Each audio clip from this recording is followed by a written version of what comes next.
Hey everybody, Mike's Ultimatum here, and I'm going to do an EDH deck tech for an EDH deck that I have mostly built in real life, but I am missing a few cards for it. But I'm really eager to show this deck. I've been working on it. I took a deck off the internet and kind of used that as a base, and I really liked the deck that I found. And then I worked with it a little bit. I found it needed some improvements, so I started finding old cards, improving upon it, and putting my own kind of design that I've used for Teysa in the past into the deck. So, without further ado, I will show you my Teysa Orzhov Scion deck on Cockatrice. First, I'll start with the lands, special lands I have. I have the Cycle lands, Quetzalcoatlus for white and black, Dark Depths, as per Panorama to search, Fet black-white, Flagstones. If it gets destroyed, it brings the planes back, which Godless Shrines, it can bring those in. Isolated Chapel, Caldoran Outpost makes a token, which I can sacrifice to do all kinds of things. Core Haven prevents damage. Marsh Flat, more black and white. Maze of Ith, I just really like this card in EDH decks. Orzhov Basilica, black and white. Play 9 planes. Assault Flats, black and whites. Black and whites for Scrubland. Stepmother, those 5 swamps. Tin Field for black and white. Urborg is black and just has some utility. Urborg Tomb of Yawgmoth makes everything else produce black mana. Vivid Marsh and Vivid Meadow produce any color. Volrath's Stronghold brings my creatures back from the grave. Next, Planeswalkers. I have 2 Planeswalkers in the deck. One is Elspeth Knight-Errant, and I have her in here because her +1 puts a 1/1 token into the battlefield. I will pop her ultimate when I get it there, but otherwise it's just +1/+1/+1/+1 because I need those tokens. Same with Sorin. His +1 puts a 1/1 token into play, and that's all he's there for. I only use his +1 on that. Well, I do use his -6 if I'm in some kind of dire straits, but I almost never have to use that. Now, artifacts. Use Skull Clamp, because obviously I'm going to be pumping out a lot of 1/1 tokens with this deck, and I can draw all kinds of cards off of that. Orzhov Signet for the black-white. Lightning Greaves, specifically want to put that on my general. Carnage Altar.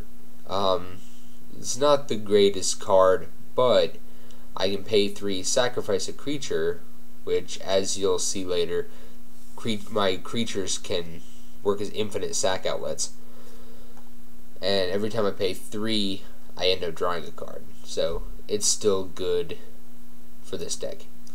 Ashnod's Altar. I sacrifice a creature to add 2 mana. Getting that mana, especially when my creatures recur, I can sack them 1 billion times for 2 billion mana. It's insane.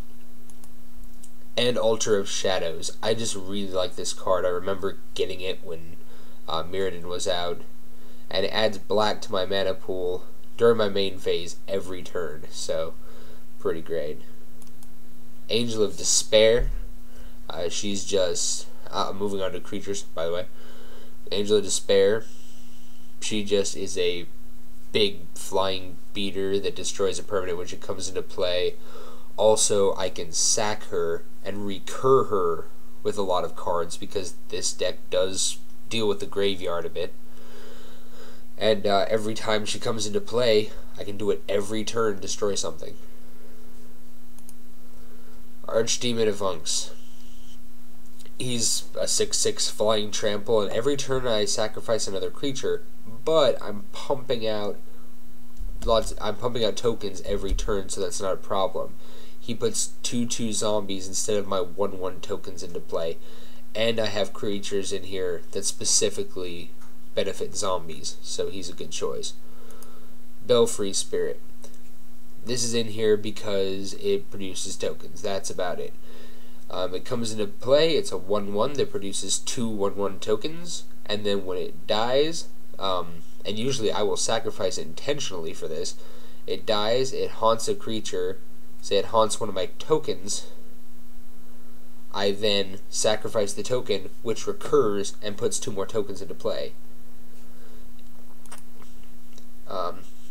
Before I go any further, the token recursion I'm going to show you because I've been saying that a lot and I want you to know what's going on here. Get into the enchantments. That's right. Darkest Hour. Now, Teysa says that whenever a black creature goes to your graveyard, you can put a 1/1 white flying spirit creature token into play.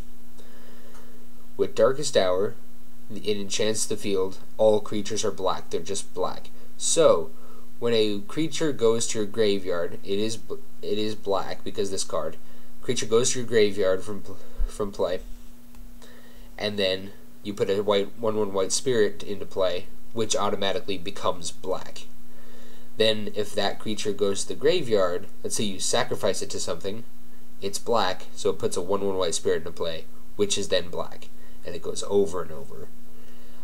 That's a main thing in the deck, although with the number of tokens I can produce and the cards in the deck that can produce tokens every turn for a mana cost or some other cost, I'm never short on tokens to do something with. Darkest Hour is just a huge plus if I can get it out. Okay, next creature is Benelish Commander. This deck runs around 2 creature types. It is around zombies and soldiers. This card's power and toughness are each equal to the number of soldiers I control, and I can suspend him. This is what I really want to do for 2 white X other. So if I can sacrifice, let's say I can get that Darkest Hour combo off, I would sacrifice a token 1,000,000 times and then put 1,000,000 suspend counters on him, and I would be putting a token into play every single turn. If I can't get an infinite mana combo off with like Ashnod's Altar or something, I will pump all of my mana into him. I will sacrifice creatures to add mana, whatever I need to do, to get as many counters on the suspend as I can. I should also, it's worth mentioning that the card Conspiracy, another enchantment, I choose a creature type, and creatures I control all become that creature type. So, if I have something that buffs all soldiers or buffs all zombies, I can lay down Conspiracy, and every token I have, no matter whether it's a zombie token already, or if it's a spirit token, or if it's a human token, this will make them all, let's say, zombies, so they all benefit from these zombie bonuses. Now that I've explained some of the more complex things in the deck, get through this. Bloodline Keeper, simple. It puts a 2/2 flyer into play every turn. Butcher Malakir, this needs no explanation. It needs to be in every black EDH. Captain of the Watch, one of those cards I was talking about, buffs all your soldiers. Carrion Feeder, this is a great card in this deck. It's an infinite sack outlet. It doesn't require an activation cost along with the sacrificing of the creature. Sacrificing a creature just is the activation cost. So you can do that as much as you want. I've had so many times where I've had this, Darkest Hour, and Teysa, and then I can just sacrifice my tokens 1,000,000 times, put 1,000,000 1/1 counters on him, and swing wildly at people. You can also use him to sacrifice creatures and effects that say whenever a creature goes to a graveyard, well, this is infinite at that point. Cemetery Reaper buffs the zombies. Chainer Dementia Master. All nightmares get +1/+1, so I can make my tokens nightmares with Conspiracy, although I don't have as much to do, as much to buff my nightmares in the deck. The ability's in here for pay 3 black, pay 3 life, put a creature card from a graveyard into play under your control. That creature's a nightmare, and it's black. Darien, King of Keldor, another one that buffs all knights. Deathbringer Liege buffs all black and white creatures. Divinity of Pride is in here because when he hits the board, if you're at 25 or more life, which you almost always are, especially in the beginning of an EDH game, he's an 8/8 flying lifelink. He's still a 4/4 flying lifelink later if you're really low on health. So, plus he can hit for that 4 lifelink on someone over and over until you're at 25, and he becomes an 8/8. Endrixar, Master Breeder. This one, whenever you play a creature spell, put X 1/1 black thrill creature tokens into play, where X is that spell's converted mana cost. This is amazing because you don't have creatures in here really that cost 7+ except for Angel of Despair. What you do to keep from, it says when you control 7 or more thralls, sacrifice him. What you do to keep from getting 7 or more thralls is you just sacrifice them to whatever you've got. Say you have 3 thralls who want to play something for 5. That's 8. You would have to sacrifice it.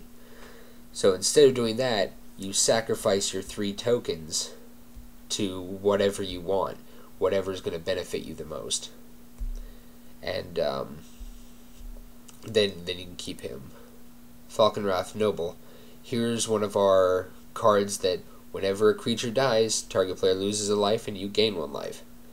I choose Falkenrath Noble over Bloodseeker or Blood Artist because this one's a 2/2 flying, and in EDH the mana cost doesn't really matter. Filth. As long as Filth is in the graveyard and I control a swamp, creatures I control have Swamp Walk. Black is a fairly popular EDH color, so a lot of people will have swamps out. Plus with Urborg, Tomb of Yawgmoth, everyone's lands are swamps, so this works even better. I can sacrifice him really easy to get him in that graveyard too. Fleshbag Marauder, it's a black EDH card that's just good. Geisthunter Monk, it comes into play, it puts 2 1/1 tokens into play, and with the amount of number of tokens we're producing in this deck already, it gets really powerful. Grave Titan, 6/6 Death Touch. It produces 2 2/2 zombies when it comes into play, and it produces 2 more every time it attacks. Awesome. Hell's Caretaker. Once per turn during my upkeep, I can tap Hell's Caretaker to take a creature card out of my graveyard and put it into play. That's an amazing ability. Knight Captain of Eos. When he comes into play, you put 2 1/1 white soldiers, and you can pay a white and sacrifice a soldier. This is where that conspiracy comes in. Make all your creatures soldiers. Pay a white, sack one of the soldiers, prevent all combat damage that would be dealt this turn. You can Holy Day yourself out of everything with that.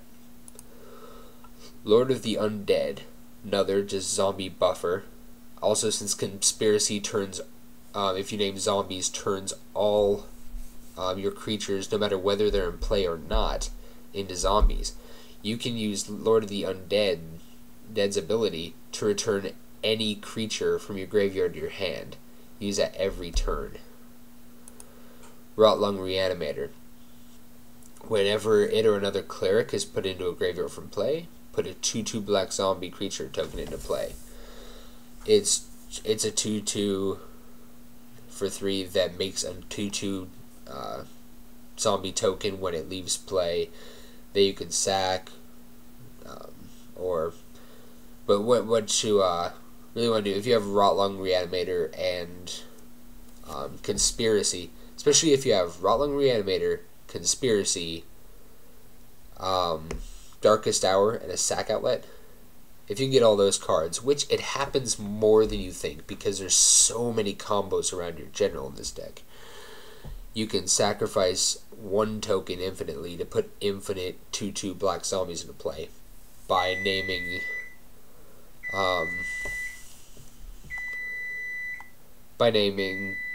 clerics with that card. Shriekmaw, Fear.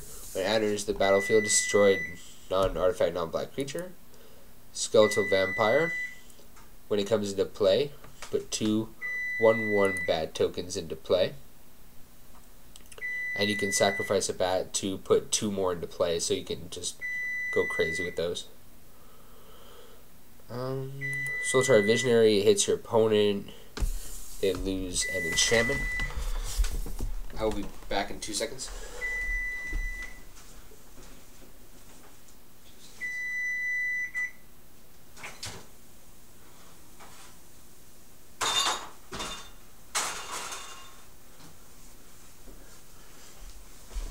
Sorry, I forgot the oven was on. And in the middle of that. Anyway, aside from the annoying part there, Soul Warden, whenever another creature comes into play, you gain 1 life. That is amazing when you're doing the infinite cycling of tokens once again. Souls of the Faultless. Whenever it's dealt combat damage, you gain that much life, and the attacking player loses that much life. It's especially useful against Zur the Enchanter decks that buff him a lot. Otherwise, if someone swings with something huge, they really think twice about it before attacking with this card out. Twilight Drover. Whenever a creature token leaves play, put a 1/1 counter on him. Once again, we're sacrificing creatures. That's what this deck does. Just sack them, sack them, sack them. And every time a creature token is sacrificed, he gets another 1/1 counter. And a lot of the time you won't have that infinite cycling.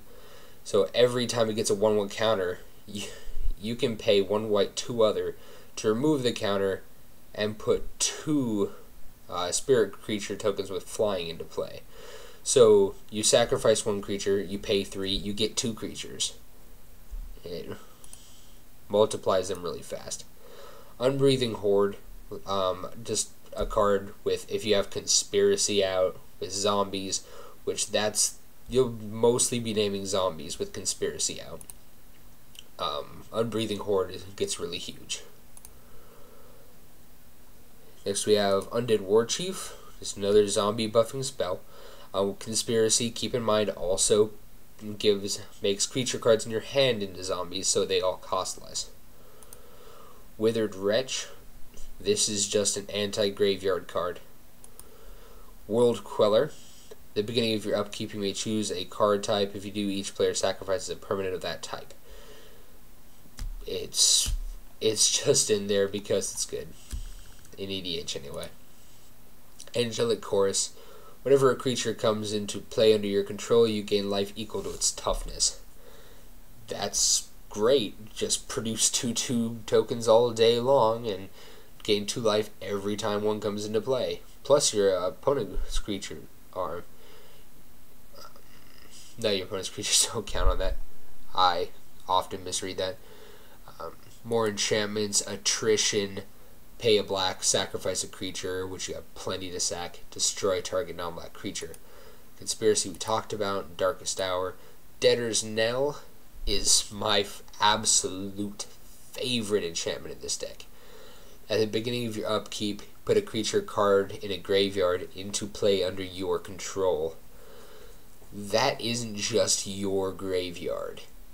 That is every single upkeep. You are putting a creature from anyone's graveyard into play under your control. It's insane. If people have enchantment hate, though, they are going straight for that card. Grave Pact. Whenever any creature you control is put into a graveyard, each other player sacrifices a creature. Yeah, I got 10 tokens. I'm going to sacrifice 3 of them, and all of you sacrifice 3 creatures. That's amazing. Plus, that doesn't target, so even better. Leyline of the Meek. Creature tokens get +1/+1. I actually probably should replace this with Intangible Virtue, because that gives them vigilance too. But Martyr's Bond. Whenever Martyr's Bond or an online permanent you control is put into a graveyard from the battlefield, each opponent sacrifices a permanent that shares a card type with it. It's it's Karmic Justice, only better, basically is what it is.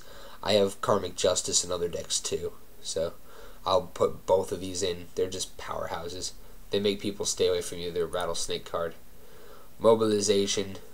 Soldier creatures you control have vigilance, or all soldier creatures, so buff soldiers. And for 1 white, 2 other, put a 1/1 soldier creature token into play. As long as you have 3 mana, you're producing another soldier and another soldier and another soldier. Necromancer's Covenant.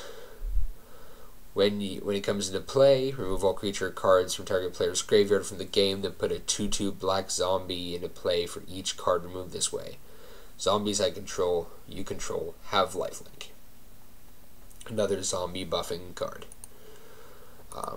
Which, by the way, if you haven't noticed, you don't need Conspiracy at some point to make everything a zombie, because this deck produces a lot of zombies, just naturally. Oblivion Ring, white card that needs to be in every deck.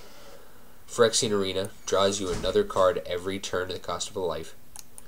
Beacon of Immortality, doubles your life total and shuffles back in your library. Ray of Distortion, destroy an artifact or enchantment, and it has flashback. Seize the Soul, destroy a non-white, non-black creature and put a 1/1 white spirit token with flying into play. And Haunt, which is a cool ability. I miss that ability, I really do. White Sun Zenith, 3 white X other, put X 2/2 white cats into play and shuffle it back in. And almost finished here. Beacon of Unrest, it's a resurrection spell that shuffles back in your library. Conqueror's Pledge, put 6 1/1 white core soldier creature tokens into the battlefield, and if you kick it for 6, which that makes it 11 mana, you cannot do that very often. But then you put 12 tokens in. Well worth it if you can do it. Demonic Tutor, just for tutor. Diabolic Intent, it's another Diabolic Tutor. You have to sacrifice a creature in addition to paying for it, but again, that's what this deck does. Dread Return, sacrifice 3 creatures for a flashback, that's cool. And Nomad's Assembly, put a 1/1 white core soldier creature token into the battlefield for each creature you control. And it has Rebound. So, you say you have 6 creatures on the field, which is pretty common. You then have 12, and next turn it rebounds, you have 24. You can sacrifice everything to destroy everything else your opponent has. Also, I did forget to mention that the Butcher of Malakir, when he's out, is a huge powerhouse in this game, even when compared to him being in other black decks. Because since you're sacrificing so many tokens, every time you sacrifice one, each opponent sacrifices a creature. And you can do that all day. It's the same thing with, just a second here, finding the enchantment, Grave Pact. Same thing with Grave Pact. Whenever a creature you control is put in the graveyard each year, player to sacrifice a creature, you're doing that all the time. So you have 2 Grave Pacts essentially in your deck. That's about it for my Teysa Orzhov Scion deck. If you have any suggestions or any comments, leave them in the comments. Please do. I love reading comments. So, thank you everybody for watching. Subscribe if you like my videos, and have a great rest of your day.